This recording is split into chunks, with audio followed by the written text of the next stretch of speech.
People, the future of AI is either really exciting or really scary or both. But the bottom line is this. The age of artificial intelligence is here, whether you like it or not, and it is happening fast. We are building in public and we are putting out technology because we think it is important for the world to get access to this early, to shape the way it's going to be developed, to help us find the good things and the bad things.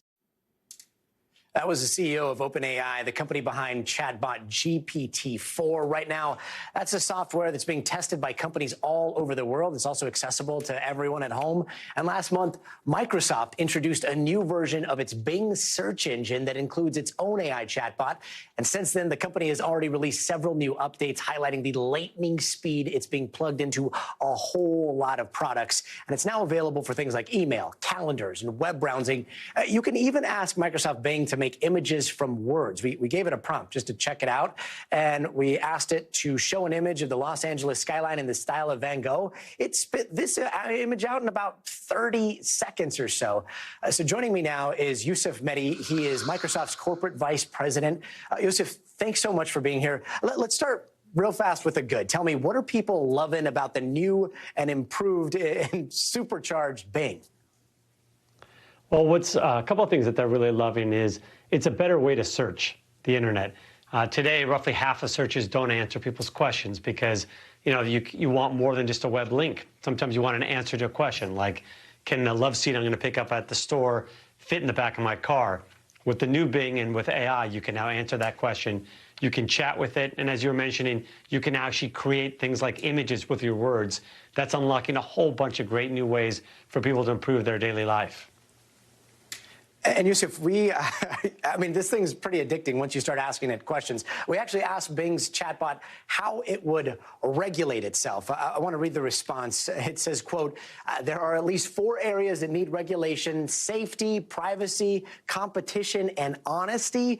Only by coordinating action across all 4 will policymakers have any hope of reducing the harm from big tech companies. Now, to be clear, that answer, it's actually a little, it's kind of clunky. It's generated by artificial intelligence. It's not fact. But what do you think comes next in terms of regulation?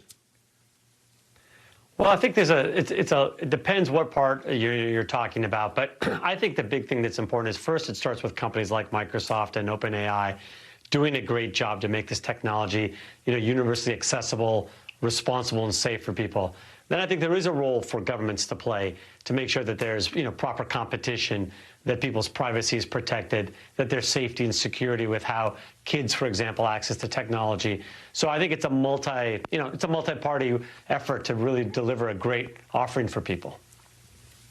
There's this letter circulating online. It just came out in the last day or so, signed by Elon Musk, a whole bunch of others, calling for a pause on training of AI systems.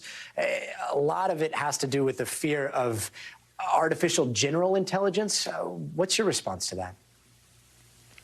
Well, a couple of things. First, I think we're a long ways off from artificial general intelligence, which is essentially, a term for a much more powerful AI that I think is still probably many years in the making. But what I would say is, look, I salute the general notion, which is we want to have safety and responsibility with the AI we've got.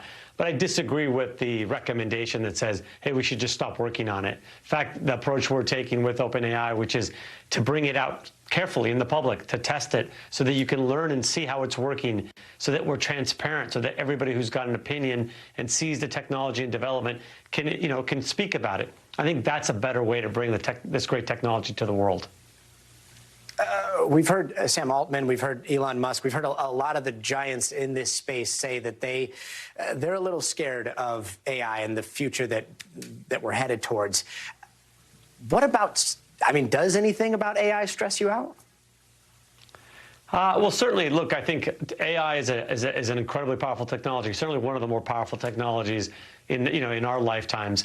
And like all powerful tools, it can be used for good or it can be used as a weapon. And so I think the important thing is, let's make sure that we're putting in the safeguards, the safe mechanisms in place so that it is used for good. And that's what we do with the new Bing.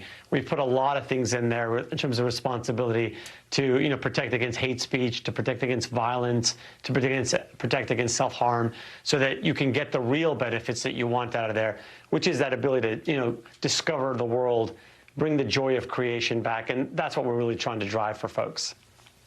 And last question, when it comes to speed, I know that you said that AGI is still a little ways away, but you also said like a couple of years. Is that the timeline that you're looking at here? No, I think it's, I mean, to be honest with you, it's hard. It depends on who you speak with. There's some people who think we'll never be able to get there. So I think it's hard to know. The point I'm making is we're a long ways away from getting to that. But even without AGI, you can do some incredible things today with the new thing and with the new AI capabilities.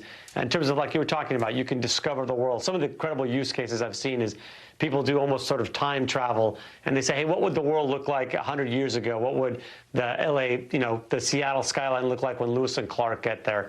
There are different things you can use the AI for that's really fun and entertaining and ways to improve the way you live your life today. I got to say, your search engine changed almost overnight. Yusuf, Mehdi, thanks so much for joining us. Thanks for watching our YouTube channel. Follow today's top stories and breaking news by downloading the NBC News app.